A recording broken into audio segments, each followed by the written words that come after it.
अस्सलामुअलैकुम। Programme night addition में हम आपको खुशामदीद कहते हैं। नाजरीन, तब्दीली सरकार में तब्दीलियों का सिलसिला जारी है। IG पंजाब और CCPO के दरमियान इख्तलाफात की वजह से हुकूमत ने IG पंजाब शुएब दस्तगीर को ओहदे से हटा दिया है और नया IG पंजाब इनाम गनी को मुकर्रर किया गया है। गुज़श्ता 2 सालों के दौरान शुएब दस्तगीर पंजाब के 5वें IG हैं जिन्हें आज उनके ओहदे से हटाया गया है। इनसे पहले कैप्टन रिटायर्ड आरिफ नवाज, अमजद जावेद सलीमी, मोहम्मद ताहिर और सैयद कलीम इमाम को IG के ओहदे से हटाया गया था। मीडिया रिपोर्ट के मुताबिक वज़ीर-ए-आज़म ने वज़ीर आला पंजाब से मुशावरत के बाद IG पंजाब को हटाया और इसका नोटिफिकेशन भी जारी हो चुका है। वज़ीर-ए-आज़म ने IG के रवैये पर नाराज़गी का इजहार किया था और इन्हें तब्दील किए जाने के बाद नए IG के लिए नाम भी तलब किए गए थे। माजी में वज़ीर-ए-आज़म किन अल्फाज में IG पंजाब शुएब दस्तगीर को अपने ताउन का यकीन दिलाते रहे हैं, ज़रा ये सुनिए। पूरी सपोर्ट प्रोवाइड करेंगे। चीफ मिनिस्टर और हमने फैसला किया कि हम आपको हर जगह पे आपकी मदद करेंगे। हम ये चाहेंगे कि आपकी परफॉर्मेंस नुमायाँ हो, पब्लिक के अंदर लोगों को नज़र आए कि पंजाब पुलिस का एक नई सोच आ गई है, एक नया कल्चर आ गया है। और इंशाअल्लाह आप देखेंगे कि आपके लिए फ़ंड्स भी हम अवेलेबल कर देंगे। आपके लिए जो भी आपके मसले मसाइल हैं, आप देखेंगे कि हमारी हुकूमत आपके साथ खड़ी होगी। ज़मीनी हक़ाइक़ ये बताते हैं कि पुलिस कल्चर में तब्दीली का मामला हो या आला तरीन ओहदों पर मेरिट का, शफाफियत की बुनियाद पर तकर्रियों का मामला हो, इस हवाले से वज़ीर-ए-आज़म और वज़ीर आला पंजाब के दावे महज दावे ही दिखाई देते हैं। चंद रोज़ पहले वज़ीर-ए-आज़म की मुशावरत से सरदार उस्मान बुज़दार ने पंजाब पुलिस और ब्यूरोक्रेसी में बड़े पैमाने पर तब्दीलियाँ की थी, जिसमें 5 सेक्रेटरीज थे, 4 RPOs, 20 DPOs और 7 डिप्टी कमिश्नर्स को तब्दील किया गया था और उमर शेख को CCPO लाहौर मुकर्रर किया गया था। मीडिया रिपोर्ट्स के मुताबिक उमर शेख की बतौर CCPO लाहौर तकर्री में IG पंजाब शुएब दस्तगीर से मुशावरत शामिल नहीं थी और इस वक्त सूबे में IG पंजाब और CCPO लाहौर के दरमियान जो तनाज़ा था वो बिल्कुल शिद्दत इख्तियार कर चुका था, जिसकी वजह से आज IG पंजाब को उनके ओहदे से हटा दिया गया। ज़राए के मुताबिक तनाज़े की असल वजह यह है कि उमर शेख ने लाहौर पुलिस के ऑफिसर्स के साथ मुलाकात में मुबैना तौर पर IG पंजाब और दीगर सीनियर अफसरान के बारे में नाजेबा अल्फाज इस्तेमाल किए और अफसरान को IG ऑफिस के अहकामात को मानने से मना किया। IG पंजाब के मुताबिक ये मामला संगीन मिसकंडक्ट का है जिसे नज़रअंदाज किया नहीं किया जा सकता। इस हवाले से IG पंजाब ने जुमे के रोज़ वज़ीर-ए-आज़म से भी मुलाकात की, फिर इमरान खान की हिदायत पर गुज़श्ता रोज़ वज़ीर आला पंजाब से भी उनकी 1-on-1 मुलाकात हुई और CCPO उमर शेख के रवैये और ख़दशात से मुतालिक भी IG पंजाब साबिक़ IG पंजाब ने उन्हें आगाह किया, जबकि वज़ीर आला पंजाब के मुताबिक CCPO को भी बुलाया जाएगा और उनका मौक़िफ़ भी सुना जाएगा। गुज़श्ता 3 रोज़ से IG पंजाब अपने ऑफिस भी नहीं गए, जिसकी वजह उन्होंने जब उनसे पूछा गया कि वो अपने ऑफिस क्यों नहीं जा रहे हैं तो उन्होंने कहा कि उनकी तबीयत ठीक नहीं है, ये वो वजूहात बताते रहे। फिर मीडिया रिपोर्ट्स के मुताबिक शेख उमर ने एक व्हाट्सएप पैगाम IG पंजाब को भेजा जिसमें उन्होंने माजरत करते हुए अपने बयान को एक कन्फ्यूजन करार दिया था। और आज जब वज़ीर आला पंजाब से सहाफ़ियों ने IG पंजाब की नाराज़गी के हवाले से सवालात किए तो सुनिए ज़रा उस्मान बुज़दार साहब ने क्या जवाब दिए। जो इशूज़ हैं इन सब के ऊपर हमारी नज़र है तो इंशाल्लाह बिल्कुल अच्छा होगा और कोई परेशानी वाली बात नहीं है। सब CCPO की सिफारिश आपने की थी, आपने उनको तैनात किया, क्या ऐसा है? मैं तो सबकी सिफारिश करता हूँ, पूरी फोर्स मेरी है इस पंजाब के अंदर, अच्छे लोग हैं। IG पंजाब को वफाक या पंजाब में से किसी की हमायत हासिल है, इस हवाले से कोई बात है? सबको हमारी हिमायत हासिल है, सब हमारे ऑफिसर्स हैं जो यहाँ पे काम कर रहे हैं। तो आज ये मसला हल करवा दिया जाएगा सर? सब ठीक हो गया। कुछ ऐसे रहा था कि जैसे वज़ीर आला पंजाब को पता ही नहीं है कि आधे 1 घंटे के बाद 2 घंटों के बाद होने क्या वाला है, IG पंजाब को हटाया जा रहा है या नया IG पंजाब को लाया जा रहा है। लग ऐसे रहा है कि वज़ीर आला पंजाब को शायद कुछ पता ही नहीं है। महसूस ये होता है कि गुज़श्ता 2 सालों के दौरान वज़ीर आला पंजाब सूबे में इंतज़ामी टीम बनाने में मुकम्मल नाकाम दिखाई देते रहे हैं। आज 2 साल बाद भी पंजाब में पोस्टिंग और ट्रांसफ़र के इंतज़ामी फ़ैसले वज़ीर-ए-आज़म साहब जो हैं वो इस्लामाबाद से बैठ कर ही कर रहे हैं। इन तकर्रियों और तबादलों में इदारों के सरबराहान से किसी किस्म की मुशावरत दिखाई नहीं दे रही है।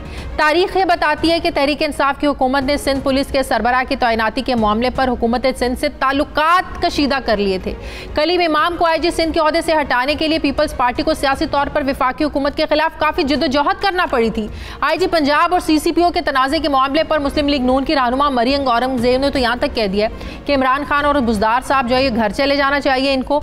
IG का वज़ीर आला पंजाब के साथ काम से इनकार गवर्नेंस फेल होने का सबूत है।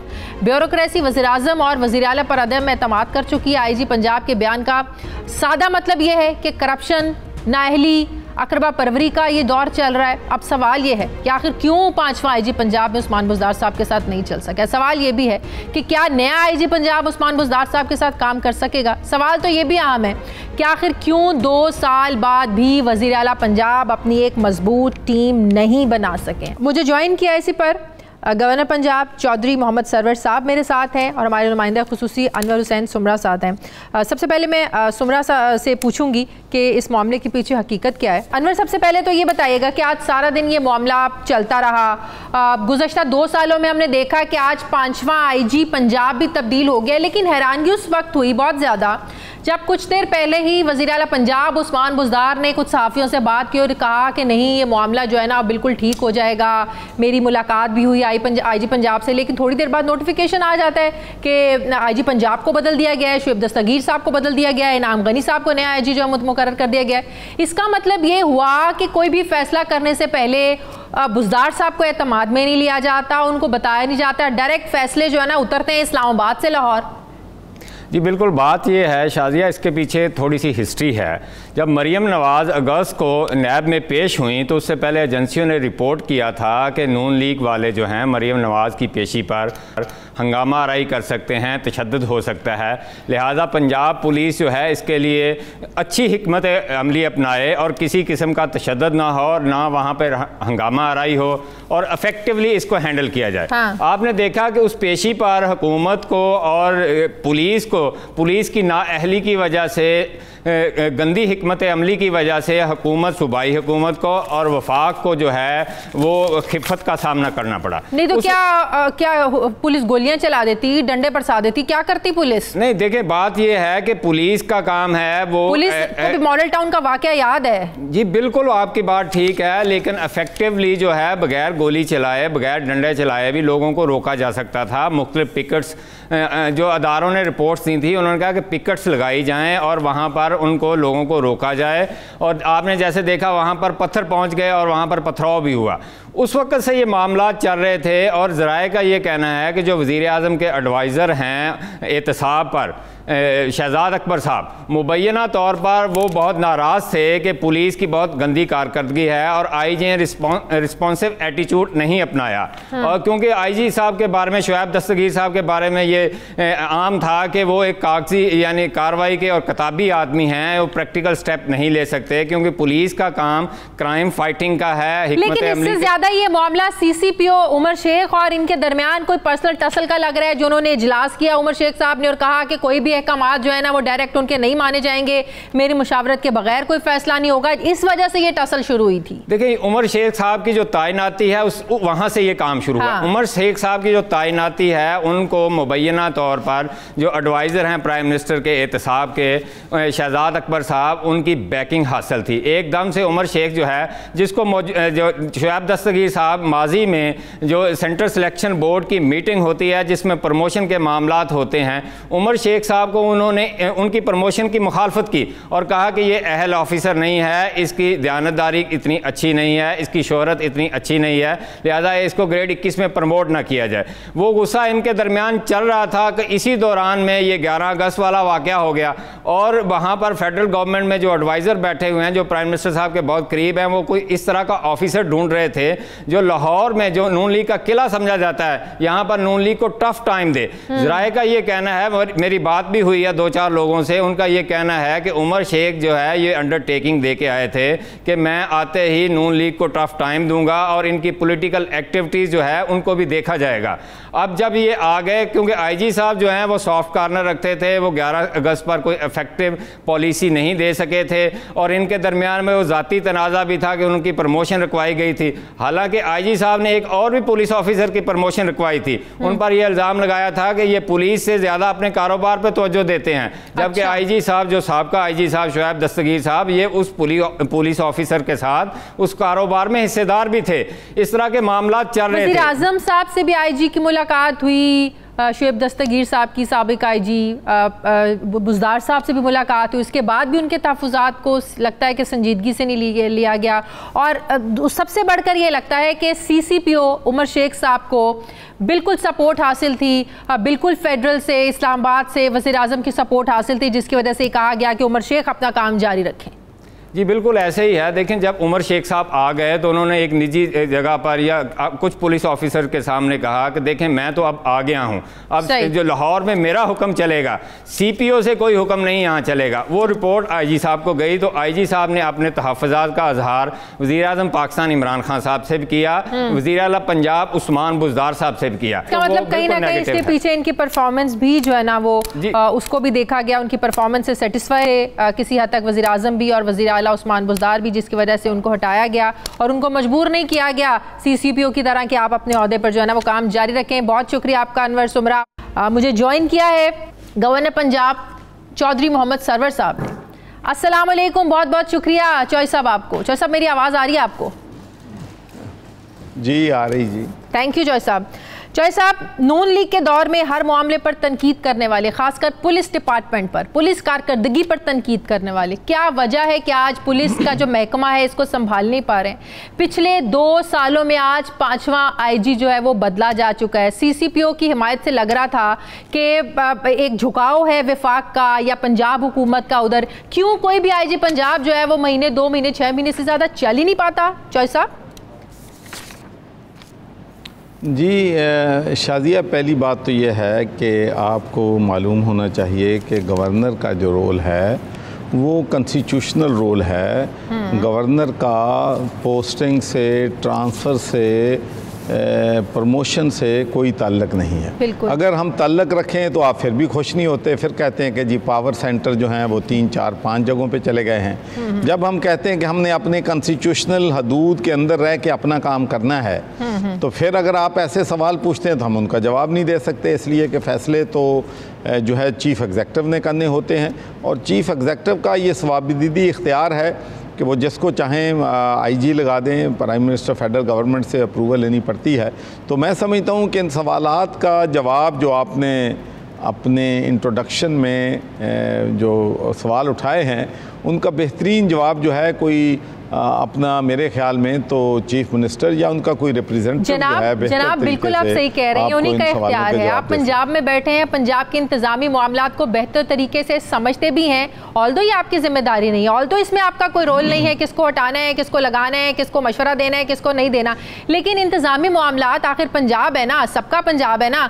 कारकर्दगी अगर पुलिस की देखें, अगर आपस में अफसरान की टसल होगी तो आप लोगों की हुकूमत पर सवालात तो उठेंगे ना सर? सब सवालात तो उठेंगे ना कि आप लोग पंजाब में एक पुलिस अफसर को नहीं चलने दे रहे हैं। देखिए मैं अर्ज़ करूं जी, ये तो प्राइम मिनिस्टर साहब ने खुद एक्नॉलेज किया है कि जहां तक तो ताल्लुक है टॉप लेवल पे, वहाँ पर तो करप्शन जो है, कोई मेगा करप्शन का केस आपने देखा होगा कि पिछले 2 सालों में कहीं नज़र नहीं आया। लेकिन अगर निचली सतह पे जाएं तो वहाँ पर अभी हम अपना जो है गिरफ्त जो है वहाँ नहीं कर सके हैं, अभी करप्शन को एलिमिनेट नहीं कर सके हैं। लेकिन ये विज़न है इमरान खान की कि हमने अदारों को डीपोलिटिसाइज़ करना है, अदारों को बाख्तियार बनाना है और निचले लेवल पे लोगों को इंसाफ फराहम करना है। लेकिन इस पे अब पहले आपको मालूम है कि हमारे इंटरनेशनल इश्यूज़ बहुत बड़े थे। कश्मीर का इशू जो है उस पर बहुत ज़्यादा प्राइम मिनिस्टर को अपना फोकस करना पड़ा। फिर उसको आपको मालूम ही है कि तमाम दुनिया कह रही थी कि पाकिस्तान बैंकरप्ट हो जाएगा, पाकिस्तान दिवालिया हो जाएगा, हम कर्ज़ों की किस्तें अदा नहीं कर सकेंगे। तो उसके लिए फिर अपने जो इस्लामी बरादर ममालिक हैं या चाइना है उनसे मदद ली ताकि हम अपनी इंटरनेशनल ऑब्लिगेशन जो है पूरी कर सकें। फिर उसके बाद कोविड-19 जो है उसने भी बहुत बड़ा हमारे लिए चैलेंज था, और मैं समझता हूँ कि ये तो अब पूरी दुनिया मानती है कि कोविड-19 को हमारी हुकूमत ने बहुत आसान तरीके से, बड़े इफ़ेक्टिव तरीके से मैनेज किया है। फिर हमारा करंट अकाउंट डेफिसिट $20 बिलियन था जो कम होकर अब $3 बिलियन आ गया है। फिर कंस्ट्रक्शन इंडस्ट्री को बहुत सी मुराद दी हैं जिसकी वजह से वहाँ पर जो कंस्ट्रक्शन जो इंडस्ट्री है उसमें बेहतरी जो है आई है। स्टॉक मार्केट ये सब कुछ बिल्कुल हुकूमत की कारकर्दगी, हुकूमत की पॉजिटिव चीज़ें, हुकूमत जो अच्छे इकदाम उठा रही है बिल्कुल काबिले तारीफ़ हैं, जो तारीफ़ बनती है वो करनी भी चाहिए। लेकिन जहाँ हुकूमत इस तरह के इकदाम, पंजाब पुलिस के इस्लाहात की बात करती थी, KPK से नासिर दुरानी साहब को लेकर आए और कहा कि जो पंजाब पुलिस बिल्कुल बदल के रह जाएगी, जो गुल्लू भट्टों की एक टीम नून लीग के दौर में थी वैसा बिल्कुल कल्चर नज़र नहीं आएगा। तो सवाल मेरा ये है, आप तक मालूमात पहुंची क्या है, ये सारा मामला हुआ क्या IG पंजाब और CCPO के दरमियान? कोई मालूमात तो पहुंची होंगी ना आप तक? शादिया, मेरा ख्याल है कि मालूमात जो मैं तो कई दफ़ा हैरान होता हूँ कि मीडिया से मालूमात हमें ज़्यादा मिलती हैं हमारी पर्सनल मालूमात से। तो मेरे ख्याल में आप ज़्यादा वेल इन्फॉर्म्ड हैं मुझसे भी। मैं तो अपना काम जो है उसमें इतने मेरे अपने यूनिवर्सिटीज़ के इश्यूज़ हैं, फिर उसके अलावा हमें आपको मालूम है कि हम जो है NGOs जो हैं सब इकट्ठे काम कर रहे हैं। फिर आपको मालूम है कि हम सिंध में भी गए, वहाँ एक बहुत बड़ी कमिटमेंट हम करके आए हैं। तो हम तो इन कामों पे लगे हुए हैं। तो आपको पता है कि ये जो चैरिटेबल काजेज़ हैं ये भी एज ए सोशल वर्कर, इन पे भी हम पूरा जो है तवज्जो जो है मैं आपके कराची दौरे पे भी बात करूंगी, मैं उस पैकेज पर भी बात करूंगी, मैं उस पर भी बात करना चाहती हूँ। लेकिन उससे पहले एक सवाल का जवाब दे दें जो आज का बड़ा हॉट इशू है और हर कोई पूछ रहा है। पंजाब की पुलिस पर की कारकर्दगी पर सिर्फ आज से नहीं, पिछले 10 सालों से, पता नहीं कितने अरसे से ये सवालात उठाए जा रहे हैं। ये इस्लाहात कब होंगी? देखें जी, अगर हमारा दिल पूछें तो मैं तो चाहता हूँ कि टाइम आए कि हम कल ही जो हमारी पुलिस रिफॉर्म्स हो जाएं और हम फ़ख्र कर सकें अपनी पंजाब की पुलिस पे। लेकिन बदकिस्मती से यहाँ पंजाब में पुलिस के चैलेंजेस जो हैं वो बहुत डीप रूटेड हैं, प्रॉब्लम बहुत डीप रूटेड हैं। जिस तरीके से मैं आपको शादिया एक बात आपसे शेयर करना चाहता हूँ।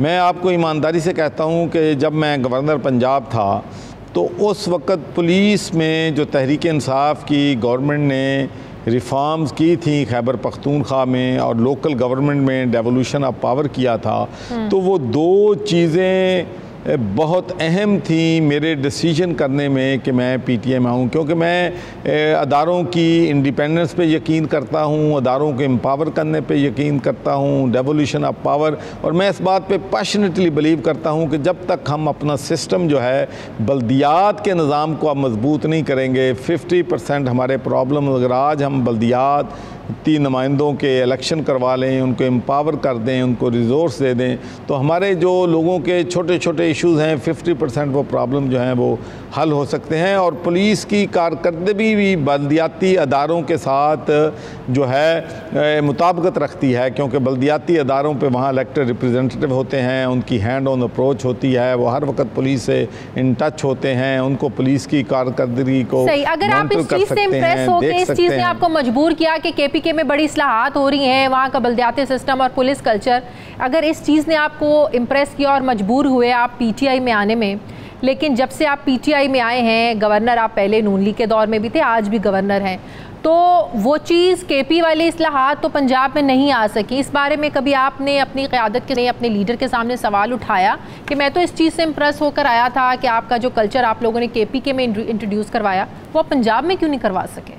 देखिए, मैं अर्ज़ करूं कि प्राइम मिनिस्टर की भी ख्वाहिश है कि जो कल्चर उन्होंने KPK में इंट्रोड्यूस कराया था वही कल्चर जो है वो पंजाब में भी वही कल्चर होना चाहिए। लेकिन चैलेंजेस हैं, बदकिस्मती है हमारी। मैं तो कहूँगा कि नासिर दुरानी बहुत अच्छे अफसर हैं, मैं आज भी उनकी इज़्ज़त करता हूँ, लेकिन पंजाब के प्रॉब्लम्स इतने डीप रूटेड हैं कि इनको हल करने के लिए मैं समझता हूँ कि रिफॉर्म भी हमें लानी पड़ेगी और इस पर हमें और फोकस जो है वो दरकार होगा, ताकि हम थाना और कचहरी कल्चर देखें। लोगों के 50% प्रॉब्लम जो हैं थाने और कचहरी से हैं। छोटे छोटे काम हैं, जो ऐसे काम जो कि रूटीन में होने चाहिए। ये बदकिस्मती की बात है कि वो गवर्नर हाउस तक वो छोटे छोटे काम जो जायज़ काम हैं, रूटीन के काम हैं, वो रुके हुए हैं, वो नहीं होते। तो ये एक कल्चर है जिसको तब्दील करने के लिए हमें एफर्ट्स और करने लेकिन पड़ेंगे। किसी इदारे का सरबराह भी बार बार जब चॉइस साहब चेंज करेंगे तो उस इदारे की कारकर्दगी भी तो ज़ाहिर है बड़ी मुतासिर होगी ना। अफसरान को पता ही नहीं होगा, उनको एक कॉन्फिडेंस नहीं होगा कि अच्छा आज आईजी पंजाब आया, इसने 3 महीने रहना है, 6 महीने रहना है, साल रहना है, तो कौन काम करेगा? लेकिन शाजिया, पूरी पाकिस्तान में भी पूरी दुनिया में भी जब आपकी पोस्टिंग और ट्रांसफ़र होती है तो उसमें यकीनी तौर पर पहले भी जब हम इवन कॉलेज में पढ़ते थे या स्कूल में होते थे तो हमें तो यही पता था कि एक अफसर आ गया है, वो 2-3 साल जो है उसका टेन्यूर होता था। तो ये चैलेंजेस हैं और इन चैलेंजेस पे पूरा उतरना है। लेकिन जो डिफ़िकल्टीज़ हैं, जो डिफ़िकल्टी चीफ मिनिस्टर साहब एक्सपीरियंस कर रहे होंगे, तो मैं समझता हूँ वो बेहतर जानते हैं कि वो खुशी से तो कोई नहीं तब्दील करता कि हर रोज़ आईजी को तब्दील कर दें, चीफ सेक्रेटरी को तब्दील कर लें।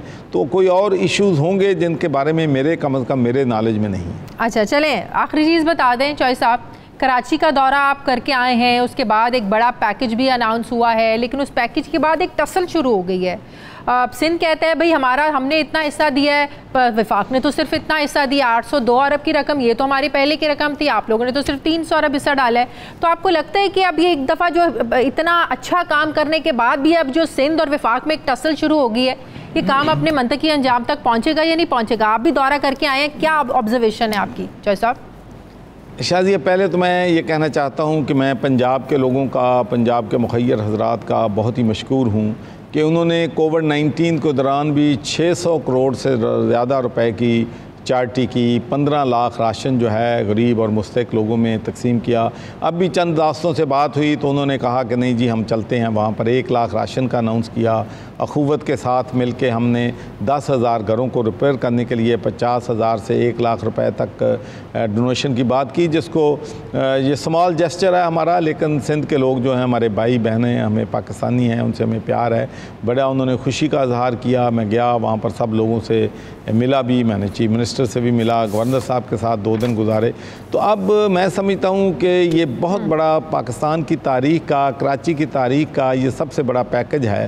तो इसमें यकीनी तौर पर सिंध हुकूमत का भी हिस्सा है। इसमें मेरे ख्याल में जो मेरे पास फिगर्स हैं, 30% जो है वो फेडरल गवर्नमेंट ने दिया है, 25% जो है वो नेशनल गवर्नमेंट का है, और उसके अलावा इंटरनेशनल अदारे जो हैं इसमें वो भी शामिल हैं जिन्होंने इसमें हिस्सा डाला है। लेकिन तो वफाक को एतमाद नहीं है कि हम पैसे दें और पैसा लगेगा भी। रोज कोई ना कोई वजीर बयान दे रहा होता है। असल बात यह है कि देखें, वर्ल्ड बैंक या जो लोग भी पैसे देते हैं तो उनकी पहली जो डिमांड ये होती है कि ट्रांसपेरेंसी होनी चाहिए, अकाउंटेबिलिटी होनी चाहिए। तो मैं समझता हूँ कि फेडरल और प्रोविंशियल गवर्नमेंट मिल के आपस में एक ऐसा ट्रांसपेरेंट निज़ाम ज़रूर बना लेंगे, क्योंकि अब मैं आपको बताऊँ कि अब चाहे सिंध हुकूमत जो मर्ज़ी कहे, फेडरल गवर्नमेंट कहे, मैं कहूँ, असल बात यह है कि अब कराची के अवाम जो हैं ज़्यादा देर पार्टियों को टाइम देने के लिए तैयार नहीं है। They want delivery, they want जो उनका पेन है, जो उनकी सफरिंग है, वो अब उनका हल चाहते हैं, वो ब्लेम गेम में नहीं जाना चाहते। तो मैं समझता हूँ कि जब आवाम का प्रेशर होगा तो फिर हमारी क़यादत हो, चाहे पीपल्स पार्टी की क़यादत हो, तो वो मजबूर होंगे इकट्ठे काम करने के लिए और कराची के लोगों के मसाइल हल करने के लिए। ठीक है, बहुत बहुत शुक्रिया। गवर्नर पंजाब चौधरी सरवर साहब मेरे साथ थे। नाज़रीन, मुझे प्रोग्राम में एक ब्रेक लेनी है, वापस आते एक छोटे से वक्फे के बाद।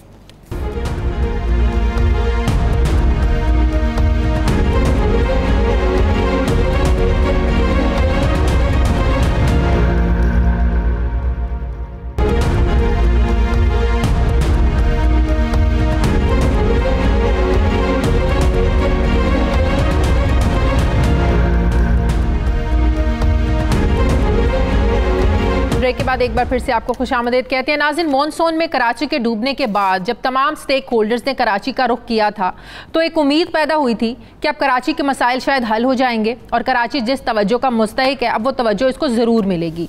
लेकिन शायद ये लोग भूल गए कि सिंध और वफाक में पॉइंट स्कोरिंग की जो टसल कोरोना जैसी संगीन वबा के दौरान ख़त्म नहीं हुई थी वो कराची के लिए मेगा पैकेज पर कैसे ख़त्म हो सकती है।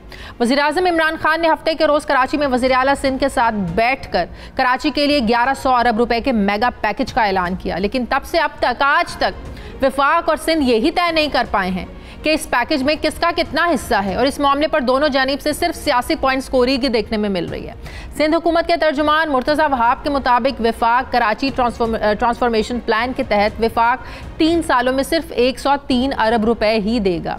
वफाकी हुकूमत सालाना 33 अरब रुपए इन्वेस्ट करेगी, बाकी रकम पब्लिक प्राइवेट पार्टनरशिप के तहत दी जाएगी, जबकि तरक्याती पैकेज में 749 अरब रुपए सिंध हुकूमत के हैं और वफाक की जानिब से 362.9 अरब रुपए की शराकत दारी है। मुर्तज़ा वहाब का ये कहना था कि वफाकी वज़रा 62% शराकत दारी का क्रेडिट ले रहा है, जो कि गलत है। मुर्तज़ा वहाब की प्रेस कॉन्फ्रेंस पर रद्द-ए-अमल देते हुए वज़ीर-ए-आज़म के मुआविन खुसूसी शहबाज गिल ने यह कहा कि मुर्तज़ा वहाब कराची पैकेज पर मुसलसल झूठ बोल रहे हैं, जबकि वज़ीर इत्तलात शिबली फराज ने कल एक बार फिर से कहा कि सिंध हुकूमत को बराह रास्त पैसे नहीं दिए जा सकते क्योंकि हम चाहते हैं कि जो पैसा दे वो कराची में खर्च भी हो। क्या कराची पैकेज ये समझा जाए कि सियासत की नज़र हो जाएगा और क्या कराची के मसाइल का हल वाकई पैकेजेस में है या कराची के मसाइल के हल के लिए एक बाइख्तियार शहरी हुकूमत की ज़रूरत है। कराची के लिए मुख्तलिफ पैकेजेस का ऐलान माजी में भी हुआ।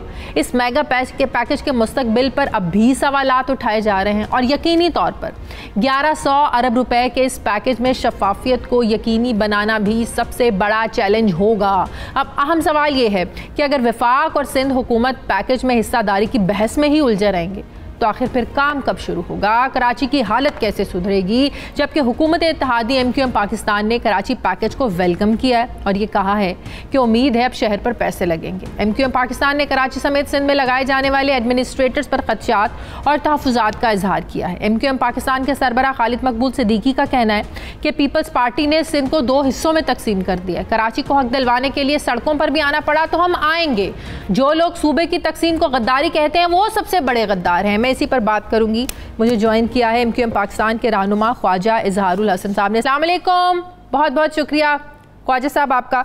ख्वाजा साहब, आप लोगों को अब ये लग रहा है कि कराची पैकेज की जो रकम है शायद वो अब इसलिए खर्च हो जाए कि अब जो मेयर है वो कराची से नहीं है, क्योंकि पिछले कुछ दिनों से हुकूमत बार बार ये बात कर रही थी कि ये बात ना समझी जाए कि जो पैकेज है वो से हम सिंध हुकूमत के हवाले कर देंगे क्योंकि एतमाद नहीं है, एतमाद का एक फुकदान है। अब आप लोगों को लगता है कि ये वाकई जो पैकेज अनाउंस किया गया है उसमें भी अब डिवीजन हो रही है? सिंध कह रहे हैं हमने इतना दिया है, वफाक कह रही है हमारा हिस्सा इतना बनता था हमने इतना दिया है। आपको लगता है ये जो पैकेज है इस पे MQM की सेटिस्फेक्शन क्यों नहीं हो रही है पैसे के हवाले से? बहुत शुक्रिया। सबसे पहले तो मेरी बातों का सारा जवाब आपको ये गुज़िश्ता 2 दिन से पीपल्स पार्टी और फेडरेशन की जानिब से जो प्रेस कॉन्फ्रेंस चल रही है, हाँ, ये जवाब आपको उसमें ही मिल जाएगा। यानी एक काम नेक नियति की सूरत में शुरू हुआ जिसमें प्राइम मिनिस्टर पाकिस्तान आए, आर्मी चीफ खुद तशरीफ लाए और बजाय ये कि उस काम को नेक नियति के साथ एक दूसरे के साथ कोई MOU साइन करना, कोई नोटिफिकेशन निकालते, कराची के लोगों को ये वाज़ेह बात करते और काम शुरू करते। लेकिन इन्होंने क्या शुरू कर दिया? ये ऐसा शुरू कर दिया जैसे कि ये सिंध और वफाक की लड़ाई नहीं है बल्कि कोई 2 मुल्कों की लड़ाई है। वो कह रहे हैं जी हम इतने देंगे, हम उतने देंगे, और वो कह रहे हैं हम आपको इसलिए नहीं देंगे। और ये बात तो मुसल्लमा हकीकत है कि करप्शन और पीपल्स पार्टी एक ही नाम है। अगर 1100 अरब रुपए वजीर आजम पाकिस्तान की कोशिशों काविशों से आए हैं तो पीपल्स पार्टी का मौक़िफ़ ये है कि ये रकम में से 802 अरब रुपए तो पहले से रखे हुए हैं। हाँ। तो इसका मतलब है जो पहले से रखे हुए हैं तो वो पैसा बर्बाद ही समझे ना। अब उसके बाद जो सर्कुलर, अगर पीपल्स पार्टी ने 802 अरब रुपए खर्च करने हैं तो वो 12 साल के अंदर अब तक 2000 अरब रुपए डेवलपमेंट पे खर्च कर चुके हैं। वो लाड़काना पे 90 अरब रुपए खर्च कर चुके हैं। लेकिन लगता है कागजों में खर्च की है। 2000 अरब रुपए नजर नहीं है आपको। हाँ। फिर उन्हीं 2000 अरब रुपए में से ये कहते हैं 802 अरब रुपए पिछली हमारी गवर्नमेंट के रखे हुए। हाँ।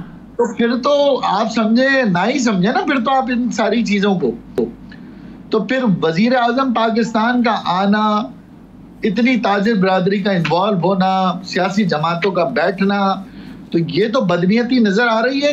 और सबसे बड़ी बात, ये काम करेगा कौन?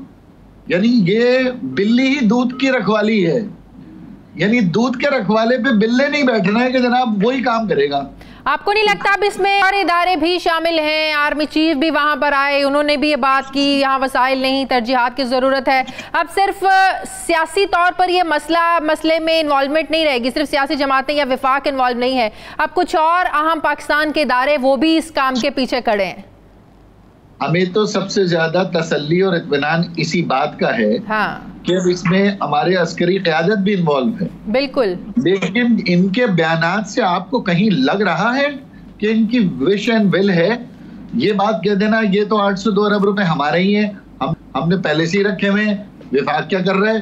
तो भाई अगर इन्होंने ही ये सारी बातें करनी है तो ये तो उस एक बड़े कॉज को सबूताज करने वाली बात है। और एमकेएम ये बात समझने से कासिर है कि अगर कोई चीज है तो उसका डॉक्यूमेंट मंजर यहाँ पे क्यों नहीं आ रहा? अगर कोई मुआहिदा है तो उसका एमओयू मंजर यहाँ पे क्यों नहीं आ रहा? ये प्रेस कॉन्फ्रेंस और टॉक शोज के जरिए तबादला ख्याल क्यों हो रहा है? ये तो गैर संजीदगी की इंतहा है।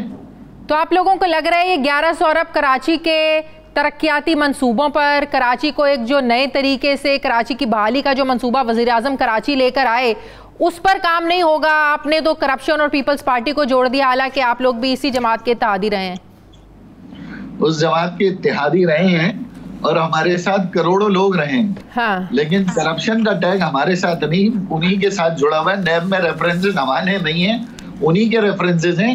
उन्हीं के तमाम वज़रा जो है ना वो आपको पता है वो प्ली बार्गेन और जमानतों पे बाहर हैं। मकसद सारा कहने का ये है, कराची के ताजिर, कराची की सियासी जमातें, कराची की सिविल सोसाइटी, कराची की एलीट क्लास ये उम्मीद लगा बैठी है और हमें ये एतमाद होना चाहिए कि ये काम नेक नियति से होगा। लेकिन जो 2 दिन से टॉक शोज हो रहे हैं उस टॉक शो में तो फिर वो रिवायती इल्जाम तराशी हो रही, तो बताएं कराची वाले कहाँ जाएं? क्या बिल्कुल सही। अच्छा, जो नया एडमिनिस्ट्रेटर लगाया गया है उस पर आप लोगों को इतनी बेएतबारी क्यों है? आप लोग कह रहे हैं जाहिर है उनका एक एडमिनिस्ट्रेटिव, एक कानूनी उनका एक राइट है, इख्तियार है सिंध गवर्नमेंट का।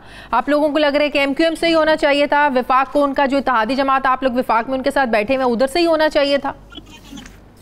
आप बताएं, जब आप जमहूरी निजाम की बालादस्ती की बात करती हैं तो एमकेएम का मेयर जो कि कराची का सबसे बड़ी स्टेक होल्डर थी वो गया है और इसके बाद एडमिनिस्ट्रेटर आए हैं।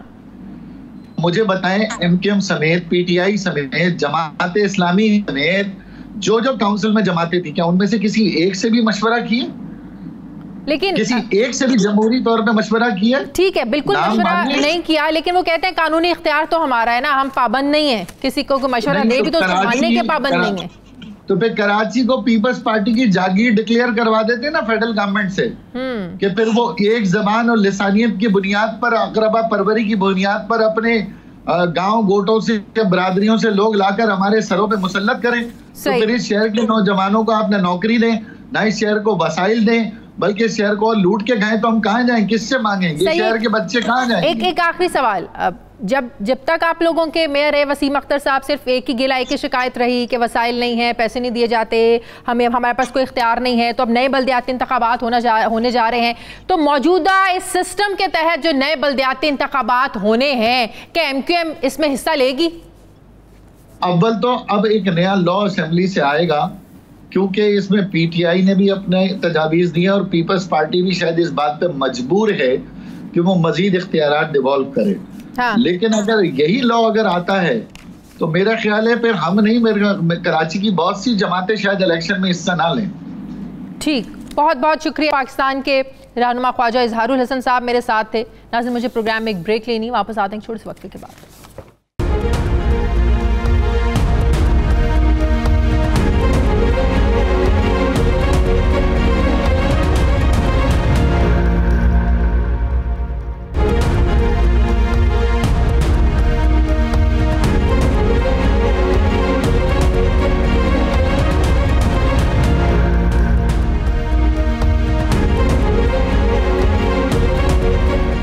ब्रेक के बाद एक बार फिर से आपको खुशामदीद कहते हैं। नाजरीन, आज़ादी पाकिस्तान के बाद से जैसे पाकिस्तान के हालात में उतार चढ़ाव आता रहा, वैसे ही हर गुजरते दौर में सहाफ़ियों को आज़ादी भी मिलती रही, उन पर कदगनें भी लगती रहीं, सहाफ़ियों को तशद्दुद का निशाना भी बनाया जाता रहा, उन्हें पाबंद सलासिल भी किया गया और फिर कातिलाना हमले भी हुए सहाफ़ियों पर। लेकिन इस सब के बावजूद सहाफ़ी बिरादरी अपने फ़र्ज़ भरपूर तरीके से अदा करती रही और वॉच डॉग का जो किरदार होता है उसे भी निभाती रही। अगर ये कहा जाए कि तहरीक इंसाफ हुकूमत को इक़्तिदार में लाने या इन्हें सपोर्ट करने में मीडिया का एक रोल था, बड़ा इंपॉर्टेंट रोल था, तो शायद ये गलत नहीं होगा। मीडिया ने बड़ा सपोर्ट किया है तहरीक इंसाफ को। लेकिन गुज़श्ता कुछ अरसे से सहाफ़ियों को, ख़ास करके ख़वातीन सहाफ़ियों के ख़िलाफ़ सोशल मीडिया पर मुख्तलिफ सियासी जमातों और तंजीमों की जानिब से भरपूर एक प्रोपेगेंडा किया जा रहा है।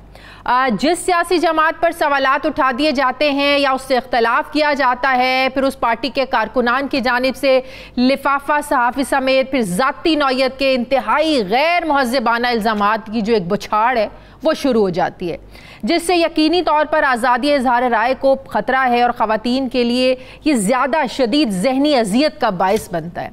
इस हवाले से अब पाकिस्तान की 150 से ज़ायद ख़वातीन सहाफ़ियों की जानिब से ऑनलाइन तहफ़्फ़ुज़ के लिए 6 मुतालिबात पेश किए गए हैं।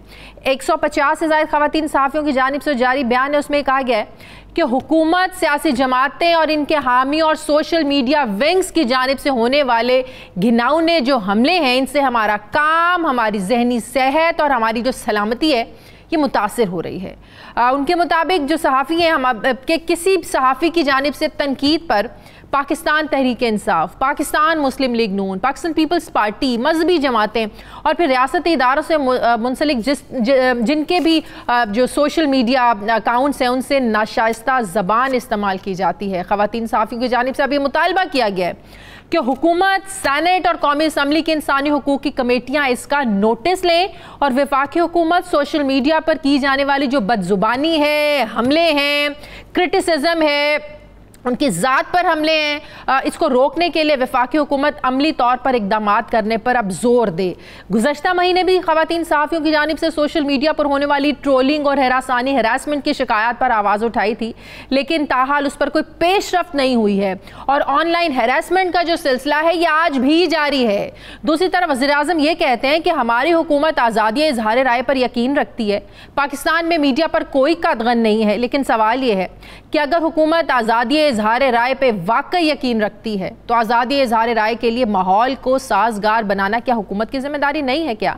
ख़वातीन सहाफ़ियों को क्यों अपना आज़ादी इज़हार राय का हक इस्तेमाल करते हुए ख़तरा महसूस होता है, डर होता है, खौफ होता है? सोशल मीडिया पर ख़वातीन सहाफ़ियों के ख़िलाफ़ होने वाली ट्रोलिंग को कैसे रोका जा सकता है? हुकूमत क्या वाकई इस मामले को अब संजीदा लेगी भी या नहीं, इस पर मैं बात करूंगी। मुझे ज्वाइन किया है anchor person Maria Memon, anchor person Gharida Farooqui.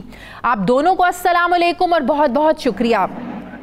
Maria, इसमें कोई शक नहीं है आपके ख़वातीन जर्नलिस्ट को सोशल मीडिया पर ट्रोल करना, उन्हें हरास करना बड़ा ये संगीन मसला बन गया। इसकी वजह से ज़ाहिर है हम लोग अपनी बात जो खुलकर करना भी चाहें तो नहीं कर सकते। मैं आपको अपनी एग्जांपल देखती हूँ।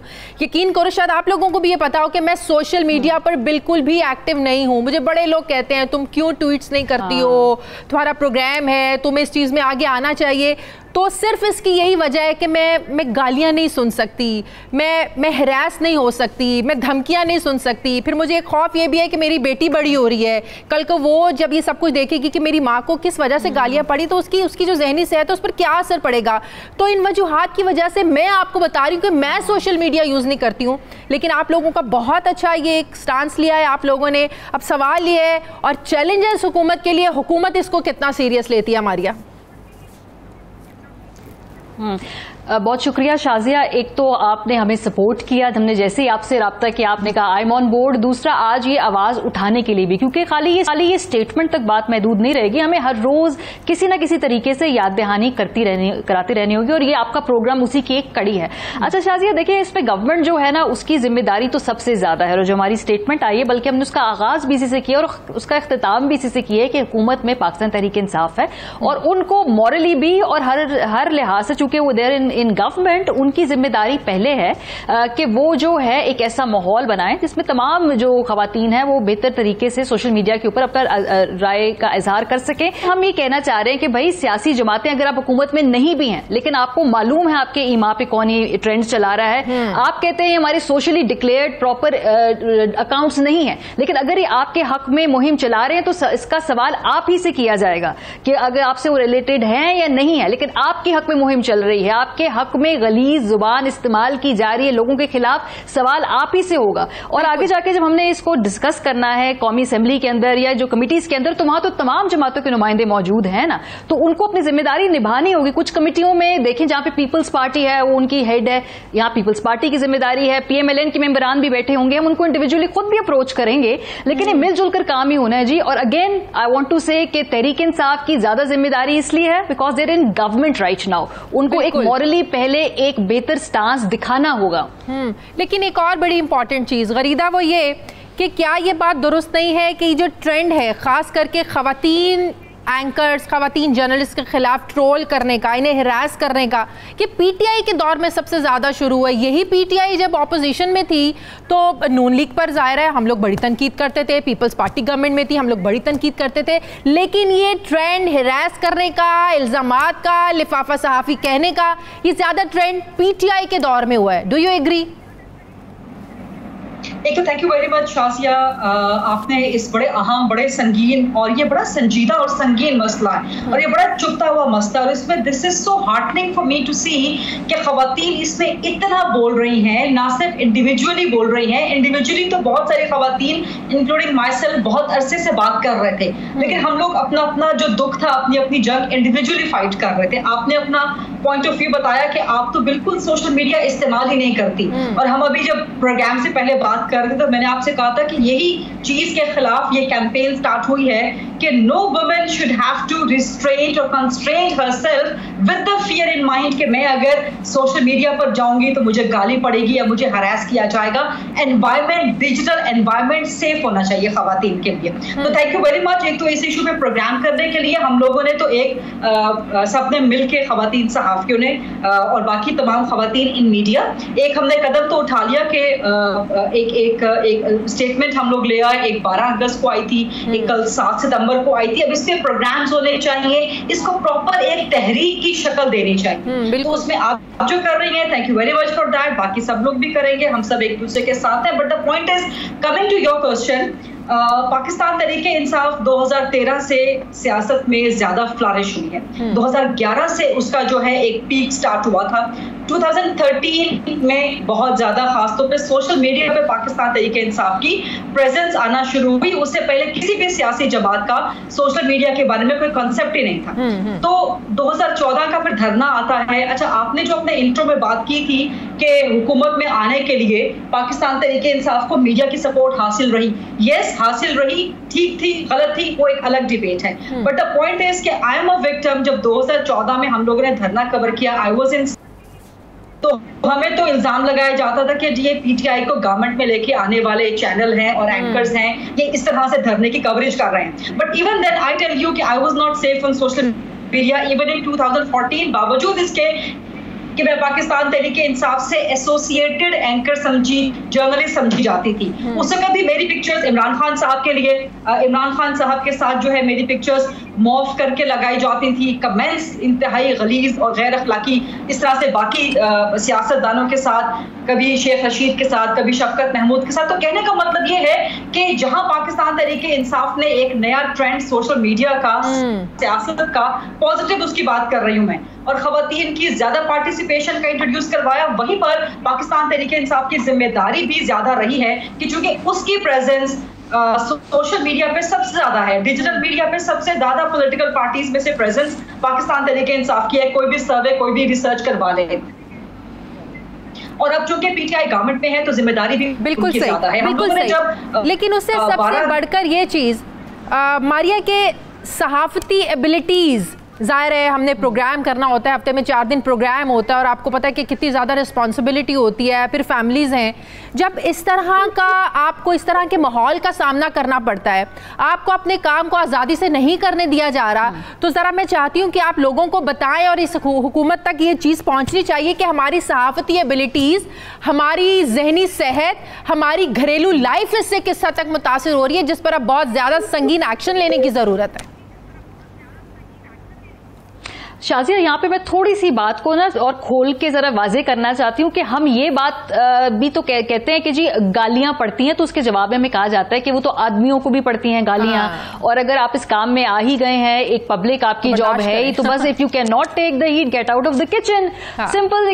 जैसे आपने कहा कि आप ट्वीट नहीं करती, मैंने ट्वीट करना कदरे कम किया है, छोड़ा नहीं है लेकिन कदरे कम किया है, क्योंकि वो अगेन बिकॉज आगे से जो जबान इस्तेमाल। लेकिन शाजिया, इसमें चलो जबान को भी मैं कहती हूँ कि अगर आपको गाली देता है या आपको कोई नाशाइस्ता बात कहता है ना, वो भी आप दरगुजर कर दें कि चले उसके घर की तरबियत है, या शायद उसको कोई बेहतर लफ्ज आते नहीं है, उसको शायद यही वोकैबुलरी सिखाई हुई है। या तीसरी बात है कि चलो ठीक है, अब बैठ ही गए हम टीवी के सामने आके, तो अब क्या कह सकते हैं। लेकिन पॉइंट ये नहीं है, पॉइंट खाली जबान की बात नहीं है, पॉइंट यह है कि जब ये जो डेंजर है ये डिजिटल सोशल स्पेस से निकलकर रियल वर्ल्ड में चला जाता है।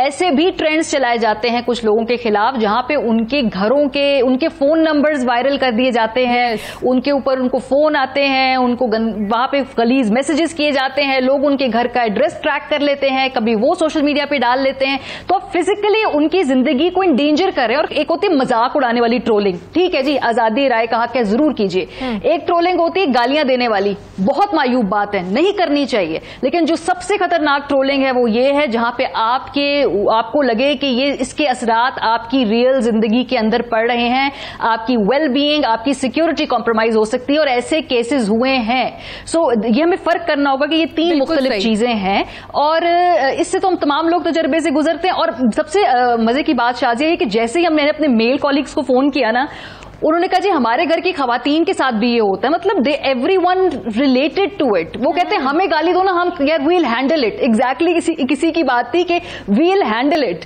लेकिन यार हमारे घर की खवातीन की तस्वीरें ना निकाल के इस तरह से किया करें, उनको मॉर्फ किया करें, यू नो। सो वो भी इस कॉज से जुड़ गए।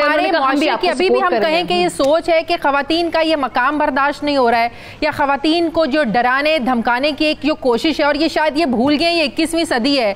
आज की पढ़ी लिखी खवातीन, इंडिपेंडेंट जो खवातीन है, वो खवातीन नहीं है कि एक धमकी से, एक फोन कॉल से हम डर जाएंगी या दुबक के घर बैठ जाएंगी, या आज़ादी इजहार को हम बिल्कुल बंद कर देंगे। आप समझते हैं कि आज भी हमारा मुआशरा उसी सोच में खड़ा है कि खवातीन का ये मकाम बर्दाश्त नहीं हो रहा है? शाजिया, डेफिनेटली मुआशरे की सोच का तो मसला है ही, लेकिन उससे ज्यादा मसला है कि जो कवानीन मौजूद हैं उनकी इम्प्लीमेंटेशन नहीं होती। अभी भी बहुत सी खवातीन हैं जहां पर ये चीज बहुत अच्छी है कि अक्सर खवातीन सामने आई हैं, बात कर रही हैं, आवाज उठा रही हैं। वहीं पे अभी भी बहुत सी खवातीन वो सिर्फ चुप हैं, वो खामोश है, क्योंकि उनके साथ इतने बुरे एक्सपीरियंसेस हो चुके हैं कि वो अपने लिए आवाज उठाने से भी कहीं ना कहीं कासिर है, या कहीं ना कहीं वो रिस्ट्रेन शो कर रही है। तो मैं उन खवातीन के लिए भी कहूंगी कि आप लोग भी आए, आप लोग भी इस पेटिशंस का, आप लोग इन कैंपेन का हिस्सा बने, ताकि हम सब मजीद से मजीद मजबूत होकर आगे आए। मुआशरे की सोच तब तब्दील होगी एक तो तालीम और तरबियत के साथ। लेकिन आप देखिए सोशल मीडिया पे, डिजिटल स्पेस पे आपके बड़े आला तालीम याफ्ता घरानों के लड़के लड़कियां मौजूद होते हैं, मर्द मौजूद होते हैं, वो भी आपको इस किस्म का हरास कर रहे होते हैं। और सिर्फ हरास नहीं, हम में से बहुत सोने रेप की, कत्ल तक की धमकियां। मुझे फॉर एग्जाम्पल मेरे साथ बहुत सी कॉलीग्स, हमें रेप की, कत्ल तक की धमकियां, मुझे गद्दार करार दिया गया। मेरे खिलाफ 2019 में एक बहुत बड़ी कैंपेन लॉन्च हुई। I took that complaint to FIA। अब कवानीन मौजूद है, साइबर क्राइम भी मौजूद है, FIA मौजूद है, बट 2019 से लेके अब 2020 खत्म होने वाला है, FIA ने कुछ नहीं किया। यहाँ तक कि वो अभी भी मुझे वो जो अकाउंट्स हैं जो कि पाकिस्तान तहरीक इंसाफ से एसोसिएटेड हैं, जिन्होंने ये सब कुछ चलाया मेरे खिलाफ कैंपेन गद्दार करार देने का, और ये कहा कि ये जहां नजर आया इसको मार दो, इसको गोली मार दो, इसको जान से मार दो, so on and so fourth, वो अभी भी मुझे धमकियां देते हैं कि जी बताएं आपने क्या कर लिया, बताएं आपकी FIA ने क्या कर लिया। सो ये जो हमारे सिस्टमैटिक फ्लो है, जो कौमी असेंबली में गए थे वहां पे सब पार्टीज मौजूद थी, standing committee, HR, national assembly हो चुका है नोटिस, और जब तक नेशनल असेंबली में चल रहा हो तब तक कोई और सेनेट या उसको टेकअप नहीं कर सकता।